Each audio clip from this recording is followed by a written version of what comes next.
nous allons faire, nous allons nommer ici qui x, de l'autre côté qui y.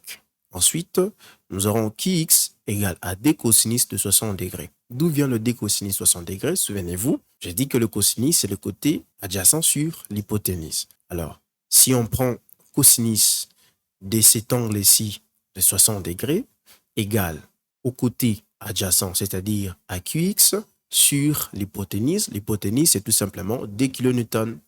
Si on veut tirer la valeur de qx, nous aurons 1 parce que le cosinus de 60 degrés est égal à 1,5. Alors, on va appliquer le même principe ici, c'est-à-dire nous avons sinus de 60 degrés égale au côté opposé. Le côté opposé, c'est QY sur l'hypoténuse. L'hypoténuse, c'est 2 kN.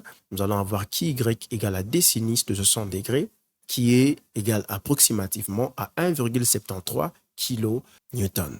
Donc, pour retrouver le d kN, il suffit d'appliquer le théorème de Pythagore, c'est-à-dire nous aurons la racine carrée de QY au carré plus QX au carré, tout simplement. Alors, pour le référentiel, c'est par convention. Je répète, c'est par convention. Ce n'est pas toujours comme ça. Vous-même, vous décidez de choisir par convention les référentiels. Que le sens positif, c'est de gauche vers la droite. Nous sommes suivant l'axe OX. Ça, c'est le sens positif. Les X positifs, c'est de gauche vers la droite. Je dis pour les Y positifs, c'est de bas vers le haut. Donc, quand vous quittez le bas et que vous montez, vous êtes dans les Y positifs. Donc, c'est un peu comme RBY, c'est positif. Comme RAY, c'est positif. Mais 4 kN, c'est négatif parce que ça va dans le sens contraire. Pour le moment, je me dis que le sens hors logique, c'est le sens positif. Dans certains ouvrages, vous pouvez voir que le sens anti-horlogique est adopté comme sens positif. Mais pour ces calculs, j'adopte le sens positif pour le moment, le sens hors logique. Alors, qu'est-ce que nous allons faire? Premièrement, nous allons écrire les 3 équations de l'équilibre statique. La somme des moments par rapport à un point quelconque de la structure doit être égale à 0. La somme des forces suivant l'axe OX ou l'axe des abscisses doit être égale à 0. La somme des forces suivant l'axe OY doit être égale à 0.